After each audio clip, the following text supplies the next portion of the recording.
네, 주님을 찬양합니다. 잠깐 기도하고 말씀 전하겠습니다. 잠깐 기도하겠습니다. 전능하시고 거룩하신 하나님 아버지 감사합니다. 주님 정말로 오늘 이 거룩한 예배당에 모이게 하시고 주님의 놀라운 말씀을 나누며 또한 주님의 은혜를 나눌 수 있도록 허락하심에 감사합니다. 성령님 우리 안에 아버지 충만한 기름을 부어 주시옵소서. 이 부족한 여종의 입술에 아버지 권능을 주시고 오직 아버지의 말씀만 선포할 수 있도록 도와주시옵시며 또한 이곳에 성령의 기름이 충만하여 듣는 모든 분들에게 하나님의 지혜와 아버지의 모든 것을 부어 주시옵소서.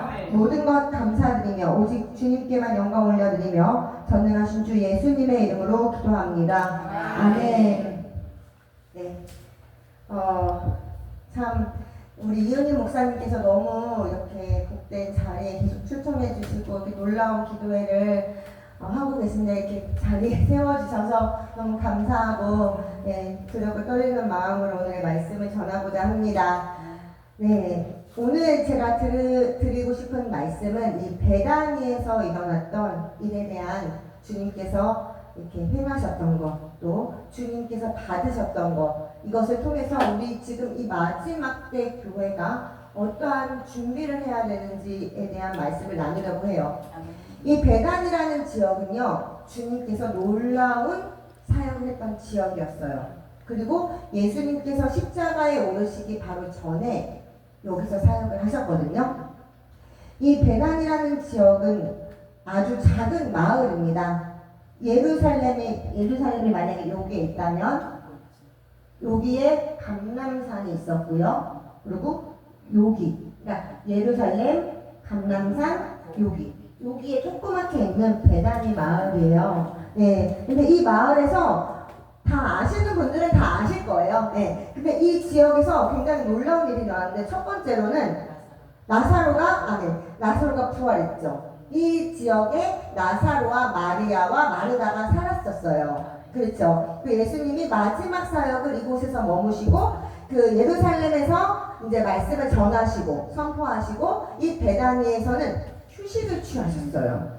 그리고 이 예루살렘에서는 예수님을 거부했잖아요. 그렇죠. 그런데 이 베다니는요 예수님을 받아들인 따뜻한 마을이었다는 것입니다. 이 마을의 특징이에요. 그리고 이 마을은 이름이 상한 자의 마을, 가난한 자들의 마음, 겸손한 자들의 마을이라는 이러한 특징을 가지고 있었어요. 이것만 이 마을의 특징만 보더라도 왜 예수님께서 이곳을 사랑하셨고 나사로를 살리셨고 이 사역을 하시면서 여기서 왜 주셨는지 우리는 이해할 수 있다는 거예요. 그만큼 주님께서는 겸손한 마음을 사랑하시며 그곳을 친구라고 하신다는 거예요. 그래서 이 베다니의 마을에 가신 것만으로도 우리가 이 마지막 때 정말로 주님을 내 안에 모시고 정말로 성령으로 거듭나고 정말 주님의 신부로 발견되기 위해서는 이 겸손한 마음, 가난한 마음이 반드시 필요하다는 것을 여기서 우리 또 깨달을 수 있을 것입니다. 이 마을에는요, 그때는 그 시절에는 문둥병자를 부정한 자로 여겼잖아요. 그쵸? 그렇기 때문에 그 문둥병자가 그 마을에 있을 수가 없었는데 이 겸손한 베다니의 마을에서는 문둥병자가 정착할 수 있었어요. 그도 받아들이는 마을이었다는 거예요.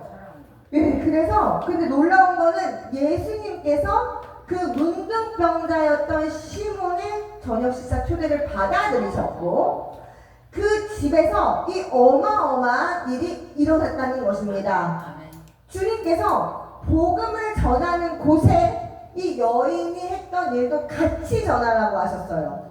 이게 얼마나 주님께 그러니까 이게 얼마나 대단한 일이었는지 위대한 일이었는지를 주님께서 말씀하셨다는 거예요. 그리고 또 이 베다니에서는요, 이 나사로가 죽었을 때 예수님이 4일 뒤에 가셨어요. 3일 뒤에, 그쵸?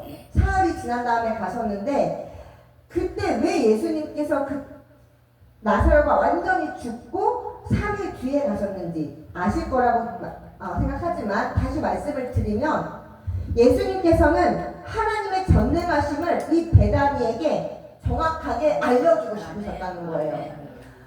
아팠을 때 예수님이 가셔도 낫게 하실 수 있었어요. 충분히. 그런데 예수님은 기다리셨단 말이에요. 나사로가 죽을 때까지. 그런 다음에 죽은 다음에 이제 우리가 가자. 죽은 자를 살리신 아멘. 그 전능하신 하나님의 그 영광을 그곳에서 드러내기 위해서 바로 그 베단에서 그 일을 행하셨다는 거예요. 아멘. 그리고 마르다에게 이 말씀을 하셨어요. 나를 믿는 자는 죽어도 다시 살 것이고 부활할 것이고 살아서 나를 믿는 자는 영원히 죽지 않는다라고 말씀하셨다는 거예요. 이거는 또 바로 휴거를 의미하는 것입니다.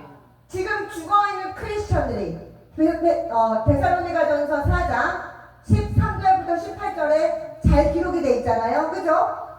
하나님께서 공중에 나타나시고 천사장의 나팔소리와 음성이 들릴 때 이제 지금 2000년 동안 죽어있는 잠들어있는 지금 크리스찬들이 먼저 부활해서 올라갈 거예요. 그 다음에 그때 살아있는 우리 선교사님 절대로 살아계셔야 돼요. 100살까지 사실 것 같아요. 안 죽으실 거니까. 그쵸?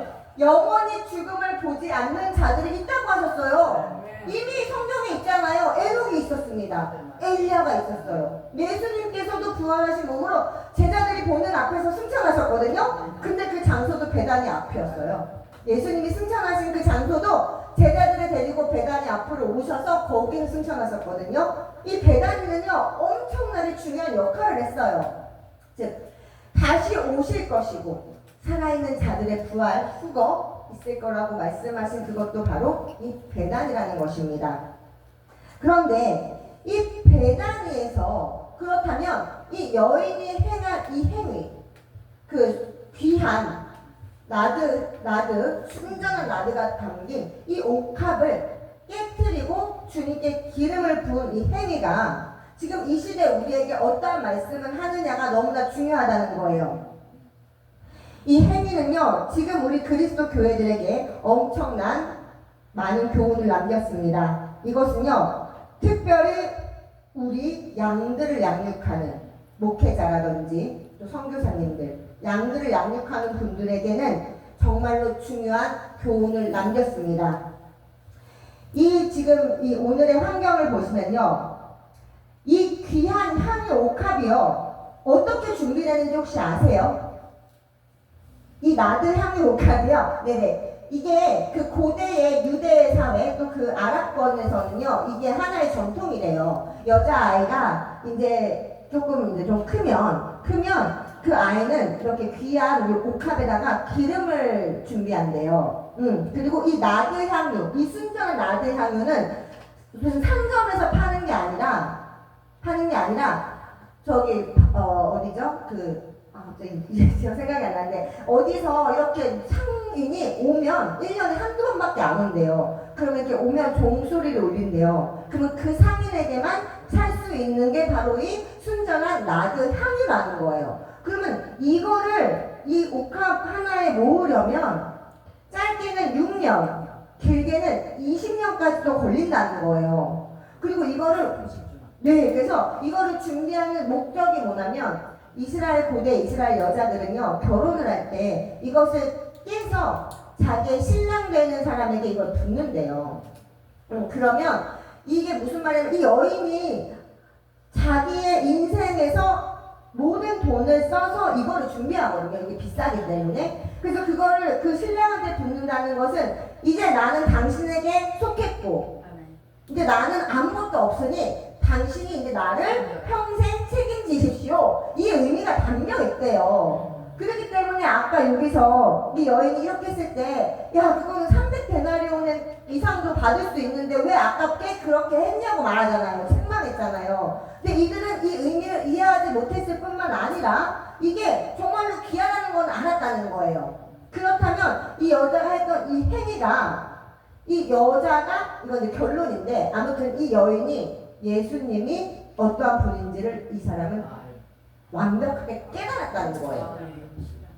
근데 그 안에 그 베단이라는 그 겸손한 마을에서도 이거를 깨달은 사람이 별로 없었다는 거예요. 네, 예수님을 알아보지 못했다는 거죠. 그래서 이 여자가 이렇게 귀한 거를 부었단 말이에요. 부었단 말이에요.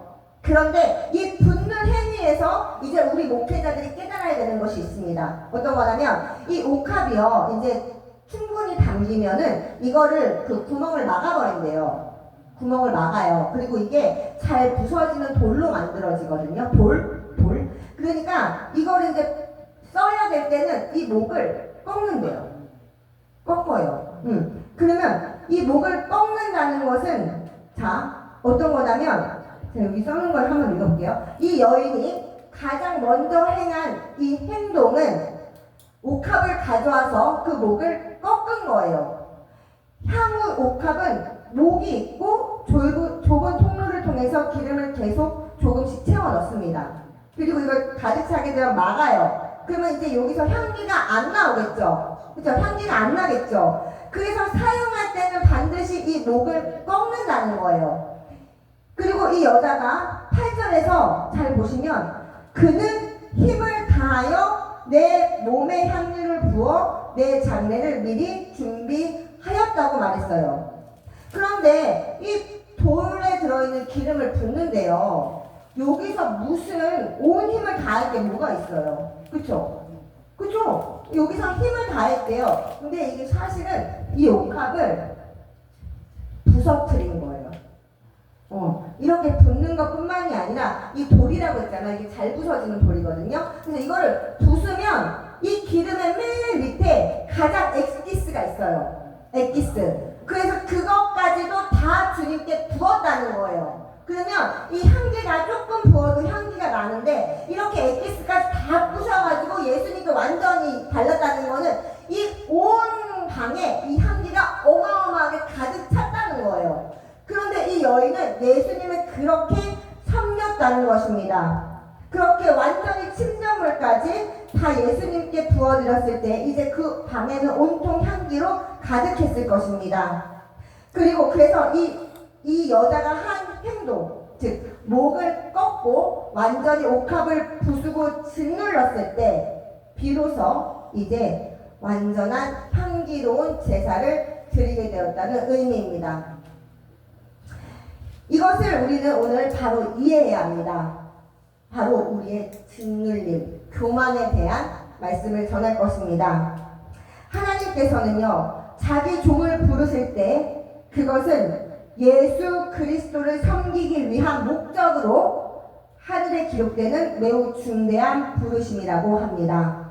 주님께서 우리를 부르시는 것은 부르셨을 때 하늘에 기록이 된다는 것입니다. 그렇기 때문에 주님께서는 자신의 모든 종들이 이제 성령의 기름 부음을 받아 하나님의 선한 일들을 하기를 원하십니다. 아멘. 네, 즉 주님의 선한 일들을 하기 위해서는, 즉 거룩한 이름으로 참된 목양을 이루기 위해서는 성령님의 엄청난 도움이 반드시 필요하다는 것입니다. 이 베다니의 복된 여인이 예수님께 기름을 부으려고 옥합에 긴 목을 깨트린 행위는 이제 목회자로서의 부르심을 받았을 때 그가 해야 되는 첫 단계를 보여주는 것입니다. 사실 모든 인간은 아담이 타락했을 때부터 원래 교만을 가지고 태어납니다. 모든 사람은 교만을 가지고 있어요. 그런데 주님께서는 그 교만이 반드시 꺾여야 된다는 거예요. 왜냐하면 그 교만이 남아있으면 절대로 하나님의 말씀에 순종할 수가 없다는 거고 하나님의 음성을 들을 수가 없다고 말씀하십니다. 그러므로 목회자로서 부르심을 받은 그 시작점에서 교만은 반드시 깨져야 하며 그것은 첫 번째 단계가 되는 것입니다.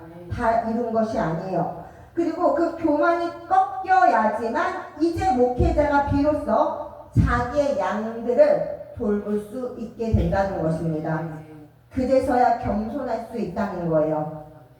그리고 또한 이 여인이 꺾은 이거, 그리고 향유 옥합을 이제 부서뜨리면서 다 온전히 주님께 드렸던 이거를요, 요때만 있었던 게 아니라 구약에서도 우리는 찾아볼 수 있습니다. 이것이 너무나 중요한 말씀인데요. 하나님의 종 모세가 이제 아론을 제사장으로 세웠잖아요. 하나님 명령을 따라서. 그런데 그때 하나님께서는요, 그냥 대제사장 불러 하지 않았고, 이제 모세에게 명령해서 거룩한 기름을 준비하라고 하셨어요. 기름을 부어야 되는데. 그런데 이 거룩한 기름을 만드는 그 향품과 모든 제조법은요, 하나님께서 직접 정하셨다는 것입니다. 하나님의 일은요, 하나님께서 직접 정하세요. 그래서 이제 그 거룩한 기름 부음을 조제하기 시작하는데, 거기서 그 쓰인 그 재료들 중에 창포라고 있어요. 창포. 아실 거예요. 뭐 올리브 감람류도 나오고 계피도 나오잖아요. 거기에 창포라는 식물이 쓰였는데요. 이 창포는요, 수생식물이에요. 그러니까 물에서 자라는 거. 뭐 연못이나, 그쵸? 그런데 그거를 하나님께서 쓰라고 하셨어요. 출애굽기 30장 22절부터 나오는데요. 읽지는 않을게요. 찾아보셔도 돼요. 출애굽기 30장 22절부터 나와 있어요. 그런데 읽지는 않을게요. 여기서 마지막에 뭐라고 한다면, 그것으로, 이 모든 것으로 거룩한 관유를 만들되 향을 제조하는 법대로 향기름을 만들지니 그것이 거룩한 관유가 될 거라고 말씀하셨습니다. 이 창포를요, 어떻게 사용해야 되냐면, 이게요, 이렇게 곧게 이렇게 뻗어 있거든요. 그러면 이거를 갖다 쓰려면 어떻게 돼야 돼요? 이거를 꺾어야 되잖아요. 이게 바로 아까 말씀드린 옥합과 같은 경우라는 거예요. 그리고 이 창포가 그냥 이렇게 서 있을 때는 냄새가 없어요. 향기가 없잖아요. 근데 이 창포라는 식물이 이렇게 꺾는 것만, 줄기를 꺾는 것만으로도 향기가 나온다고 말합니다.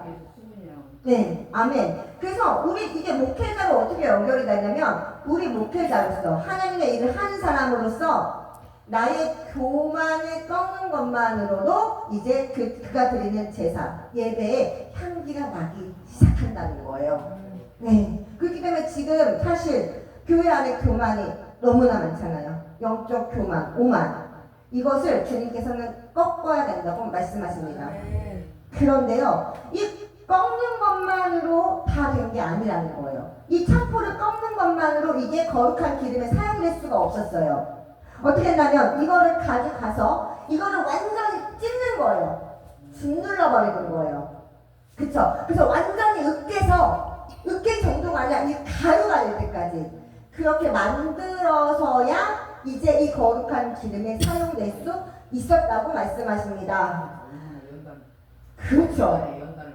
그렇죠. 이게 엄청나게 그렇게 가루가 될 정도로 빠르면요, 정말로 달콤하고 너무 좋은 향기가 난대요. 이게 주님께서 우리에게 바라시는 모습이라는 것입니다. 즉, 주님께서는 우리가 교만을 꺾고 주님 안에서 짓눌리기를 바란다고 하십니다. 우리 목사님께서 아까 고난은 귀하다고 말씀하셨잖아요. 고난은 유익이며 고난은 영광으로 가는 길이에요. 주님께서 네가 나의 고난에 참여했으므로 너가 나의 영광에 참여할 것이라고 말씀하십니다. 그런데 지금 이 시대의 교회들은 고난을 싫어하죠. 박해도 싫어합니다. 핍박도 싫어합니다. 거룩함도 싫어합니다. 복받기를 바라기만 하죠. 그런데요, 주님께서는 항상 말씀하셨어요. 구약이든 신약이든 내가 너와 약속을 했으니 네가 내 말을 잘 지키면, 내 말에 순종하면, 내가 가라고 한 이 거룩한 대로에 가면 내가 너를 축복하고 너에게 복을 주며 내가 너에게 약속한 그 영원한 땅에 들어가게 할 거야 라고 말씀하셨지만, 그들이 만약에 약속을 파기하면, 내 말에 불순종하면 나는 너를 버릴 거라고 말씀하셨다는 거예요. 근데 지금 교회들이 굉장히 지금 문제가 있는 것은 뭐냐면, 축복은 받아들여요. 나에게 축복 주신다. 그런데 내가 주님의 말씀에 불순종하면 난 버려질 수 있을 거라는 것을 생각을 안 한다는 거예요.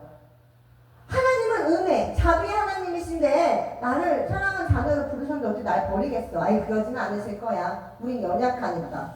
그렇지 않아요.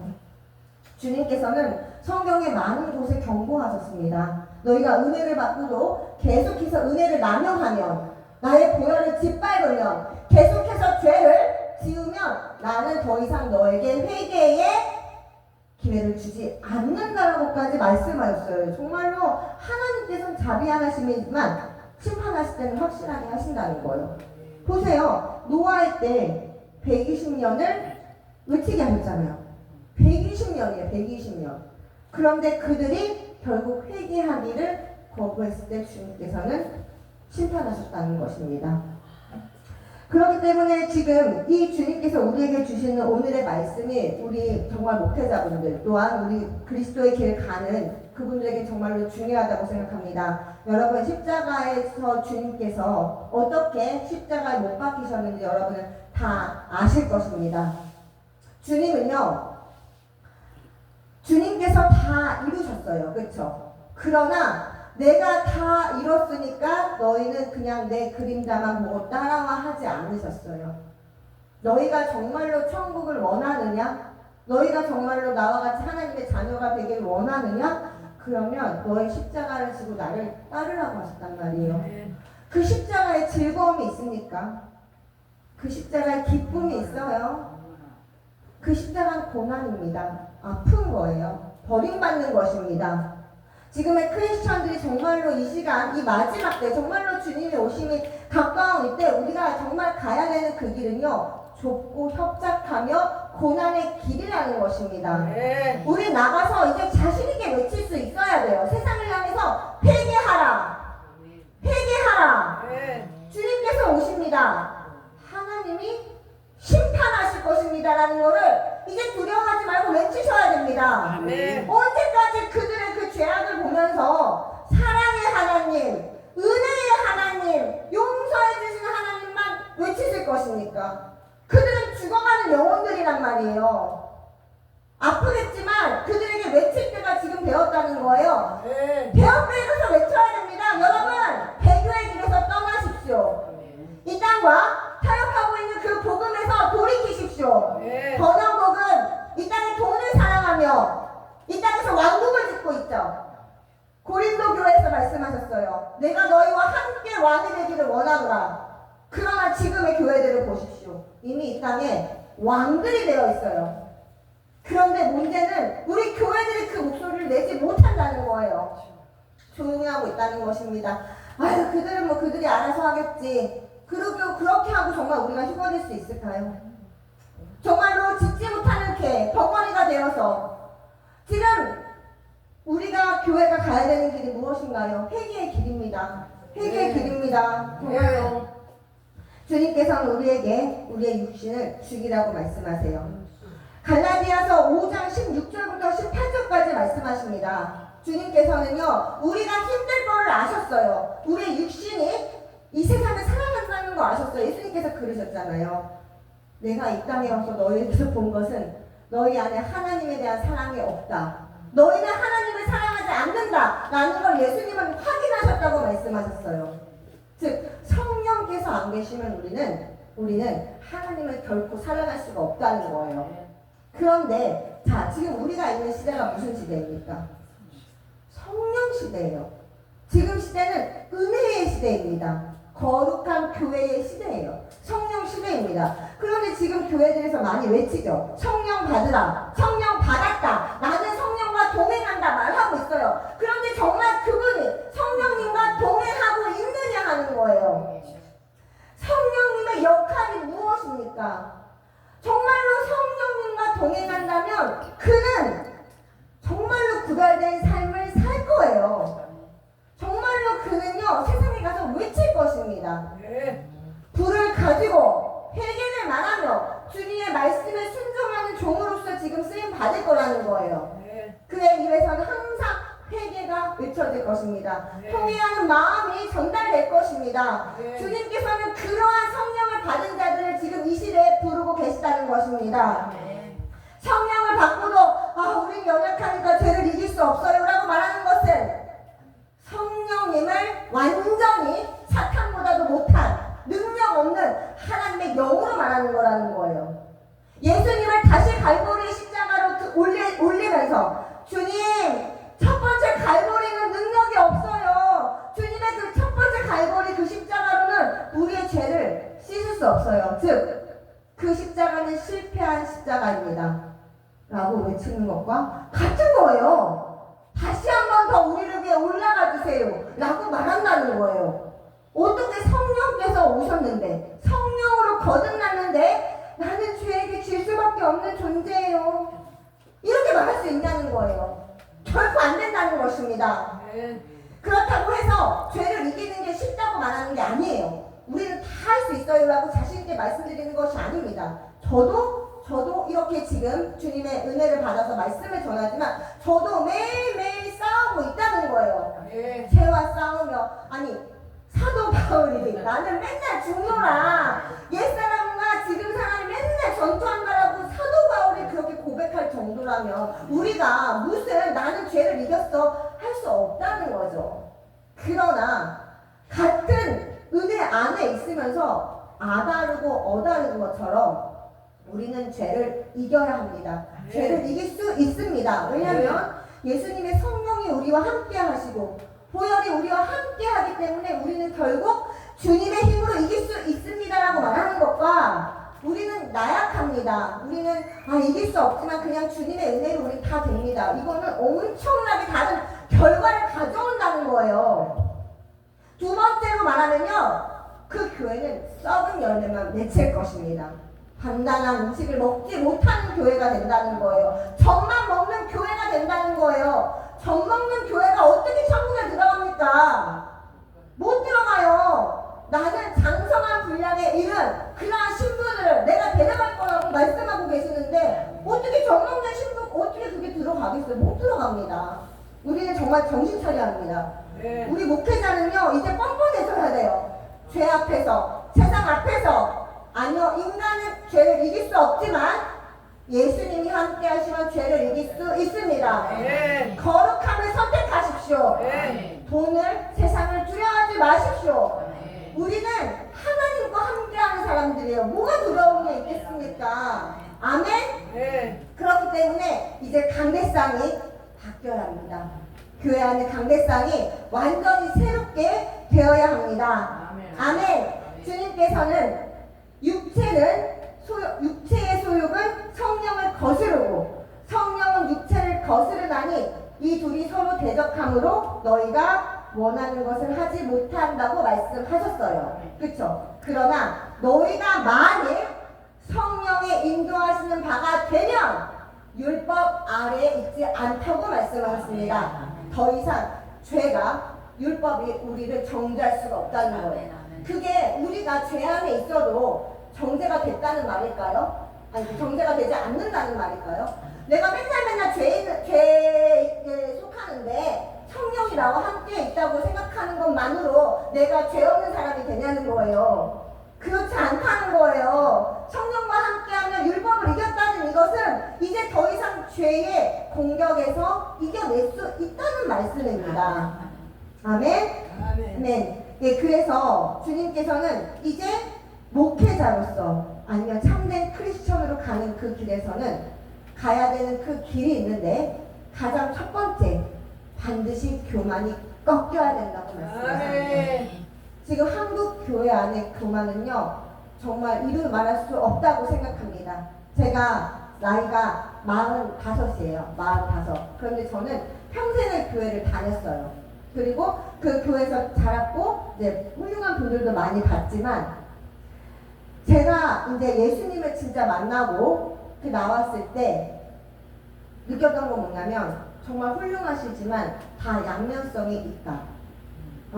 정말로 많은 분들이 이중성을 가지고 계시다는 생각을 정말 많이 했어요. 저도 마찬가지였지만 그러면서 그게 바뀌지 못하는 이유는 저는 교만이라는 생각을 했습니다. 그 마음 안에 내가 예수님과 함께 있는데 네가 뭔데 나한테 그렇게 지적질이야, 이런 거 있잖아요. 너가 나를 뭐 훈계해, 뭘 가르치려고 해. 그러니까 제가 아니 교회 안에서 어떻게 휴거를 가르치질 않아요. 어떻게 주님이 오심을 준비하지 않았습니까? 왜 교회가 회개를 하질 않아요? 아니 교회 안에서 회개 얘기를 하면 무슨 뭐 맨날 그렇게 회개를 해.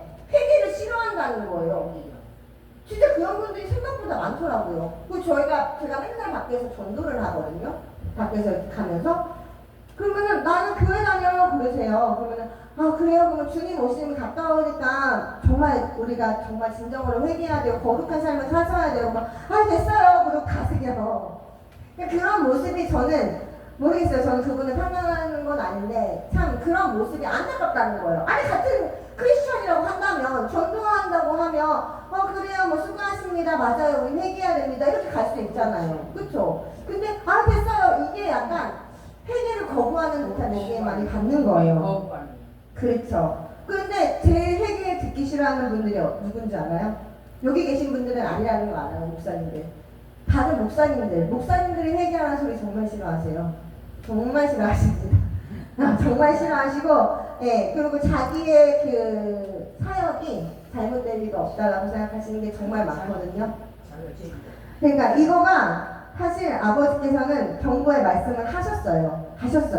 뭐냐면 저희가 사무엘상 2장 29절을 한번 볼게요. 사무엘상 2장 29절.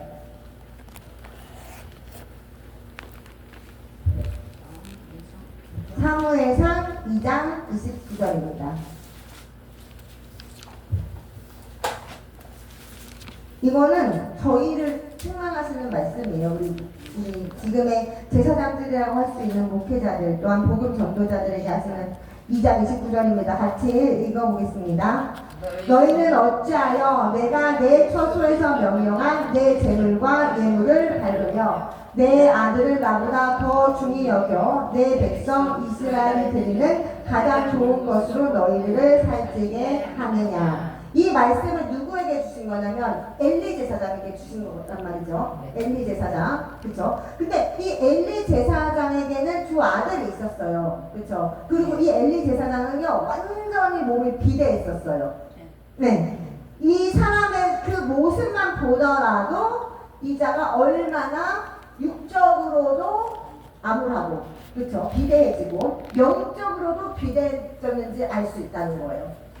그렇게 비대해졌다는 거는 금식을 아예 안 한다는 거예요. 금식도 아예 안 하고, 네, 그 마음을 이렇게 짓눌리는 이러한 자기를 내려놓는 것도 안 한다는 거예요. 그렇죠? 그리고 이 엘리가 오죽 얼마나 이제 영적으로도 완전히 잠들어 버렸냐면은 사무엘을 하나님께서 부르셨잖아요. 그렇죠?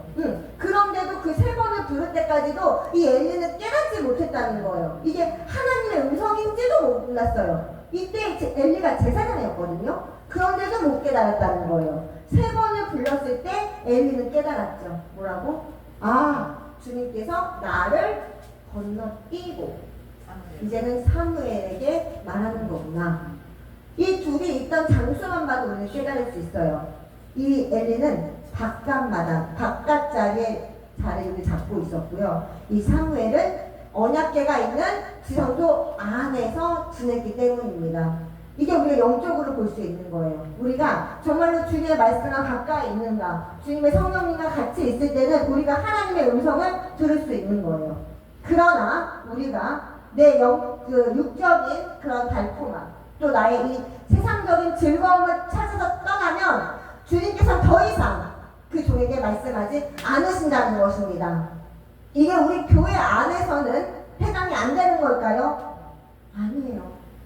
우리도 마찬가지라는 것입니다. 주님께서 우리를 부르셨어요. 성령님께서 내 안에 임하셨습니다. 그러나 내가 주님의 음성을 계속 거부하고 하나님의 말씀에 불순종하면요 반드시 주님께서는 우리를 떠나신다는 거예요.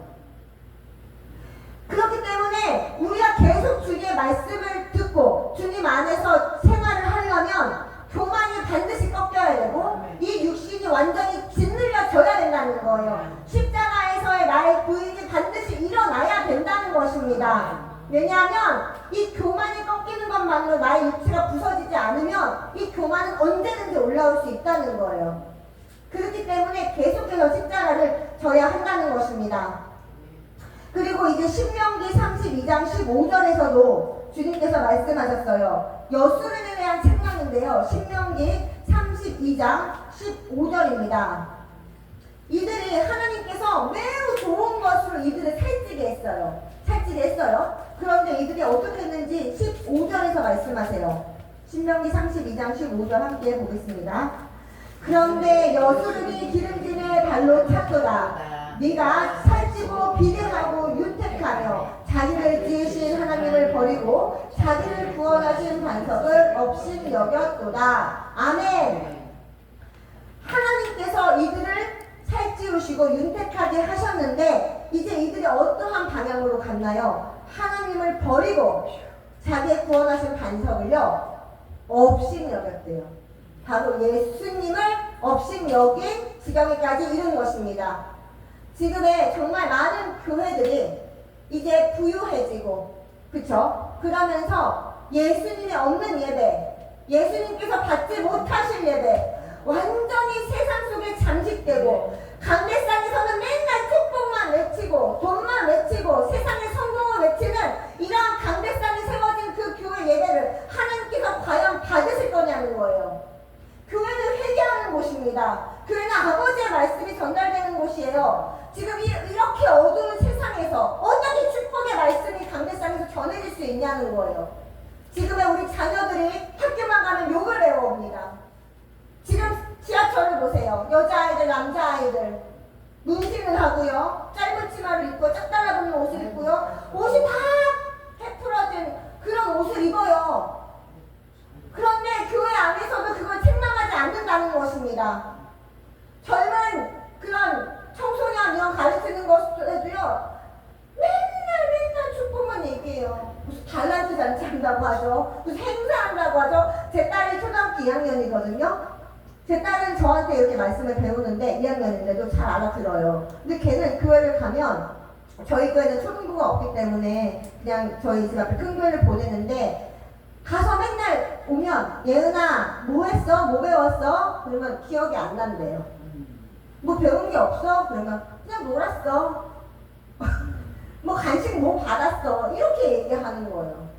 그러니까 어릴 때부터 우리가 말씀을 가르치고 애들을 거룩한 길로 세상에 나쁜 걸 나쁜 거라고 가르쳐 줘야 되는데 그걸 가르치지 않는다는 거예요. 그만큼 지금 교회 안에 세상을 두려워하는 게 너무나 들어가 있다는 것입니다. 교회 안에 사업하러 오죠, 사람들이. 사업하러 교회 오죠. 그런데 그거를요, 어쩔 수 없죠. 왜냐면 그 말대로 사실 양이 다들 그게 다 다르잖아요. 영적 성장도 다르고. 그런데요, 그러한 부족한 양들이 온다고 해서 그들의 기분을 맞춰주면 안 된다는 거예요. 헌금을 많이 낸다고. 이 사람은 헌금을 많이 내는 사람이니까, 근데 이 사람이 막 짧은 치마 입고 화장을 막 너무 심하게 하고 막 이러고 막 후회치고 온단 말이에요.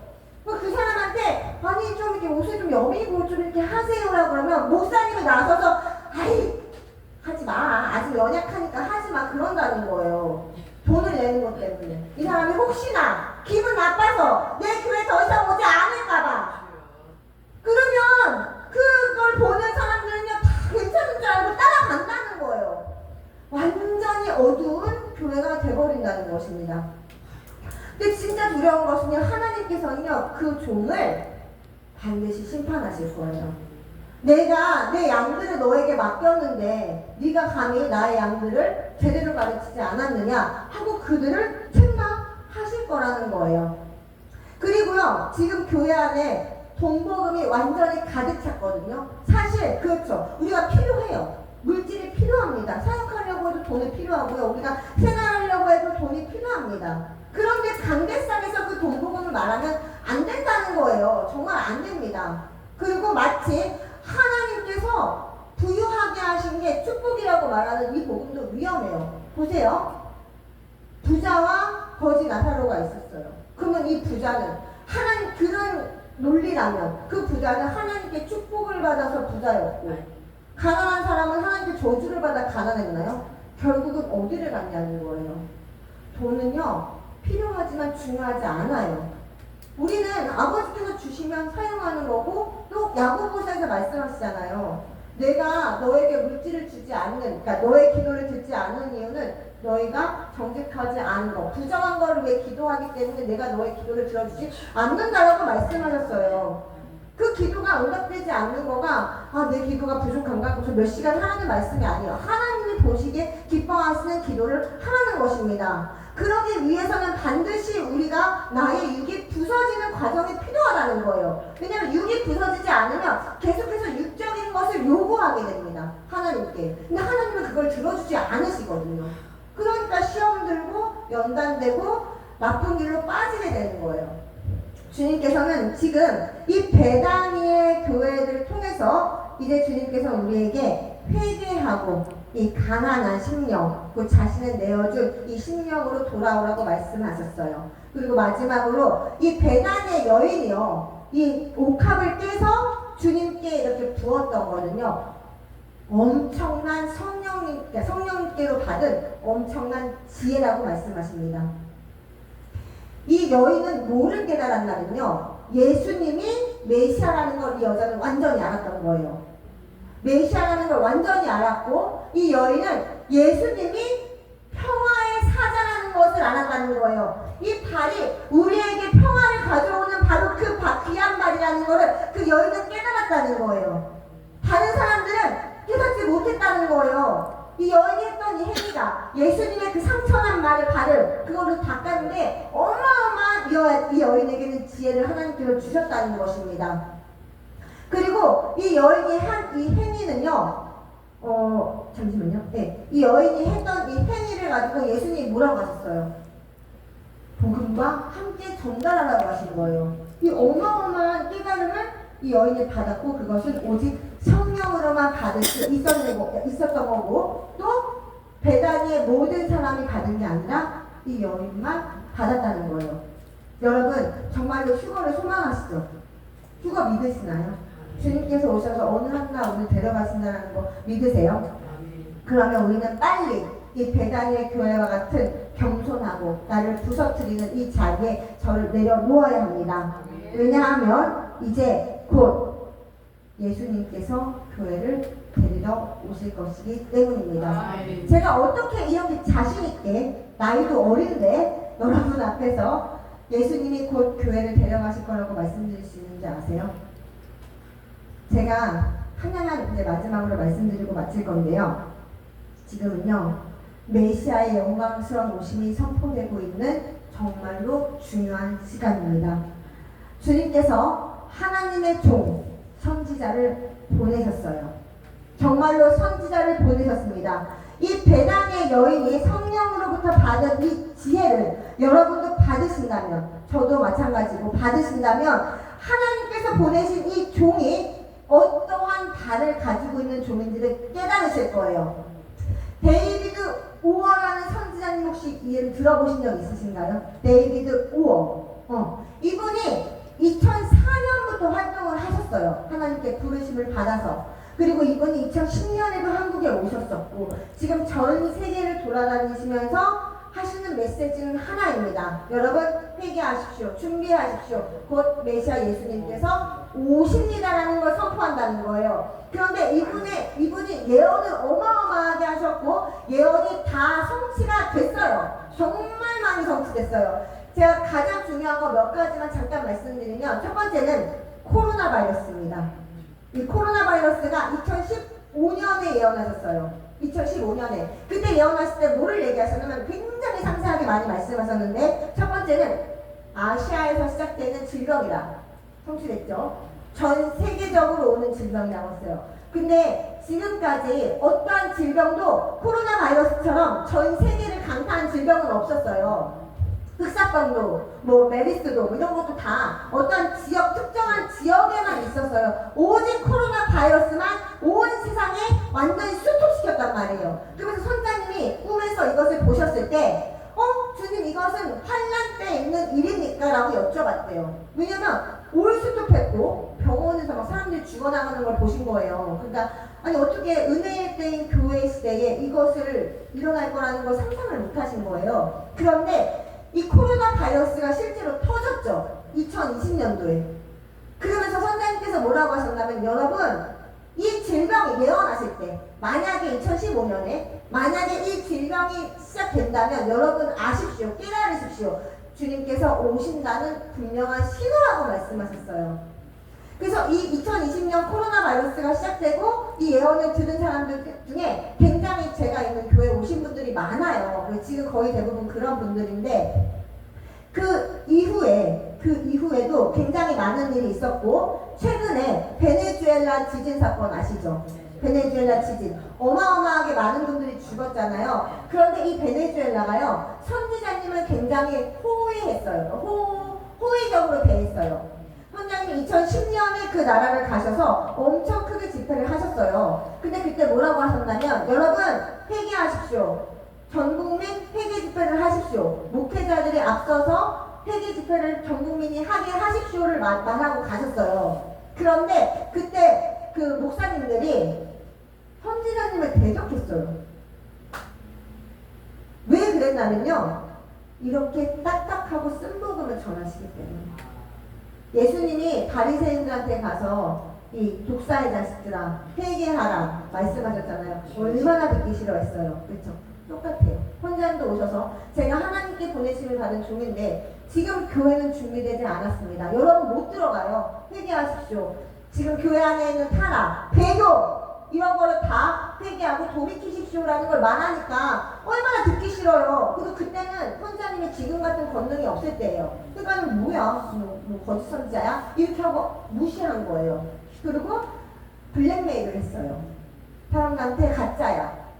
거짓 선지자야. 이렇게 한 거예요. 그 무슨 일이 일어났어요? 베네수엘라에서. 경제 붕괴가 왔잖아요. 사람이 쓰레기통에서 음식을 주워 먹었잖아요. 근데 하나님이 베네수엘라에게 다시 자비를 베푸셔서 좀 회복이 됐고 2024년과 2025년에 다시 베네수엘라에 가셨어요. 그리고 거기서 하신 말씀은 하나였어요. 베네수엘라에 회개하라. 베네수엘라에 회개하라. 베네수엘라가요, 막 인신제사도 있고, 막 거짓신도 있고, 막 어마어마해요. 거기도 가짜 선지자 진짜 많거든요. 거짓 선지자 진짜 많아요, 베네수엘라에. 돈 뜯어내고 막 이런 거요. 아무튼 그 사람들에게 회개하라고 했는데 2025년에 마두로 대통령 있죠. 베네수엘라 마두로 대통령까지 만났어요. 그래서 마두로 대통령이 목회자들 오십시오 했는데 목사님들이 거부를 한 거예요. 대형교회 특히 큰 교회 목사님들이 다 거부를 한 거예요. 대적을 한 거예요. 그래서 선자님이 굉장히 호의를 받으셨음에도 불구하고 이렇게 말씀하셨어요. 저는 여러분의 이 호의를 감사하지만 저는 하나님의 편에 서야 합니다. 여러분 회개하지 않으면 하나님은 반드시 이 나라를 아이티와 같이 멕시코와 같이 칠레와 같이 지진으로 심판하실 것입니다 하고 떠나셨어요. 2025년 11월 14일에 그렇게 말씀하시고 언론에까지 인터뷰하고 가신 거예요. 그런데 목회자들이 앞장서서 대적했다는 거예요. 6개월의 기간을 주셨어요. 6개월. 그런데 5월에 바로 지진이 났다는 것입니다. 이것은 이제 정말로 두려운 거예요. 이거 진짜 두렵게 받아들여야 되거든요, 우리가. 근데 그 선장님이 지금 한국에 무슨 예언 주셨는지 아세요? 한국 전쟁 예언이 있어요, 여러분. 2010년에 한국 전쟁 예언하셨거든요. 그때 연평도 사건이 있었고요. 2017년에 한국에 전쟁 예언하셨어요. 그리고 천안함 사건이 있었습니다. 지금 언론도 쉬쉬하고 목사님들도 쉬쉬하고 있지만 하나님은 언젠가는 이 심판을 행하신다는 거예요. 정말 우리는 두렵게 받아들여야 됩니다. 그러니까 제가 여러분 우리 목사님들께 부탁드리고 싶은 거는 사실 무슨 저희와 같이 뭐 하고 이런 거 부탁드리는 게 아니라 주변 분들에게 조금 전해주셨으면 좋겠어요. 왜냐면 저희는 선지자님을 홍보해서 뭐 돈을 벌거나 하지 않아요. 저희는 다 버리는 사람들이에요. 저도 제 삶을 버렸어요. 주님께 다 버리고 주님을 따르고 있거든요. 이거는 우리 나라를 살리는 거예요. 지금 한국은요 다른 게 아니에요. 무슨 나가서 맨날 뭐 정치 이거 하시잖아요. 아 물론 우리나라가 공산화되면 절대 안 돼요. 근데 공산화가 되고 안 되는 거는요 목사님들이 나가서 이거 왜 쓴다고 하는 게 아니라 하나님이 막아주셔야 공산화가 되지 않는 거잖아요. 그러니까 목사님들은 지금 그거를 외칠 게 아니라 회개를 외치셔야 돼요. 아니 한국 교회가 노장대회, WCC, WEA, NCCK 뭐 이런 거에다 가입하고 그 10,000명이 넘는 성도들을 지옥으로 끌고 가고 있는 거를 보면서도 회개를 안 하면 하나님은 어떻게 이 나라를 보호하시겠냐는 거예요. 이건 회개를 해야 되는 문제예요. 그러니까 그러면 그렇게 하다가 주님 오시면 어떻게 되겠어요? 한국은요 완전히 혼란의 도가니가 될 거예요. 전멸이에요. 정말 전멸이에요. 그런데 이거가 지금 제가 드리고 싶은 말씀은 끝이 아니라는 거예요. 아직 휴거가 일어나지 않았어요. 선장님이 지금 계속해서 휴거 환상만 말씀하시거든요. 제가 다음에 만약 기회를 주시면 제가 그때는 정말로 휴거 환상과 어마어마한 말씀을 제가 전하고 싶은데요. 지금은 제가 그 얘기 나중에 하고요. 휴거에 대한 환상 진짜 엄청나게 많아요. 그런데 이분이 말씀하시는 건 뭐냐면 여러분 아직 휴거가 일어나지 않았고 교회 회복의 때가 됐고 지금은 연합의 시간이기 때문에 회개로 돌아오십시오. 여러분의 나라를 준비하십시오. 여러분의 나라가 메시아 예수님의 오심을 준비할 수 있도록 나가서 일하십시오라는 것을 외치세요. 왜냐면은 정말로 이제 주님께서 교회를 데려가시잖아요. 이 땅에는 적그리스도가 나타난다는 거예요. 그리고 가장 문제는요. 미혹이 믿는 자들도 다 넘어뜨리도록 하나님께서 하신다는 거예요. 진짜 두려운 거예요. 지금 성령 시대라고 하면서 성령을 받지 않고 성령을 불순종하고 있는 목회자들이 강대상에 서서 이 목회자뿐만이 아니라 양들과 다 같이 지금 지옥으로 가고 있는 거예요. 이거를 깨닫는 우리는 이제는 외칠 때가 됐다는 것입니다. 그리고 이 일을 하지 않는 사람은 다 남겨질 거예요. 분명히 말씀하셨어요. 이 일을 하지 않으면 그 사람도 남겨질 거고 어떤 여자 목사가 적그리스도 앞에서 나는 목사가 아니에요 라고 거부하면서 짐승의 표 받고 물건 사러 가는 걸 보셨어요. 못 버텨요. 못 버팁니다. 여러분 못 버텨요. 우리가 정말로 나가서 이 나라를 구하지 않으면 우리 자녀들, 우리 손주들, 믿지 않는 이웃들이요 다 정말로 적그리스도 밑에서 다 경배할 거예요. 그렇기 때문에 제가 말씀드리고 싶은 것은 우리가 깨달은 우리들이 정말로 해야 될 일이 너무 많고 이 말씀을 이제 전하기 시작하면 혹시라도 데이비드 원장님 말씀하시면 이상한 소리 들으실 수도 있어요. 그러나 지금은 이제 안 그런 것 같아요. 굉장히 많은 목사님들이 그냥 그럴 수 있어 라고 하고 저에게도 많이 들어주시거든요. 그러니까 몸을 이제 십자가에 짓누르십시오. 옆에서 오는 박해, 무슨 거룩함이 필요해, 무슨 옷차림을 왜 그렇게 해, 뭐 그렇게까지 살아라고 말하는 그 책망을, 그 핍박을 이겨내세요. 그리고 그렇게 했을 때 우리가 정말로 그리스도의 빛으로서 세상의 거룩함의 빛을 비출 거고요. 그러면서 많은 영혼들이 돌아올 거고요. 목사님들이 기도하시면서 회개로 돌아오실 것입니다. 그래서 저는 진짜 바랍기는 정말로 우리 이은희 목사님을 비롯하여서 많은 목사님들과 함께 우리 한국이 정말로 회개 집회를 꼭 열었으면 좋겠습니다. 목회자 회개 집회부터 시작해서 정말로 저기 땅끝에 있는 우리 어린 아이들까지 다 같이 리뷰와 같은 그 전국민 회개가 한국 교회에서 시작되기를 간절히 소망합니다. 아멘. 감사합니다. 네, 마지막으로 기도로 마치겠습니다. 기도하겠습니다.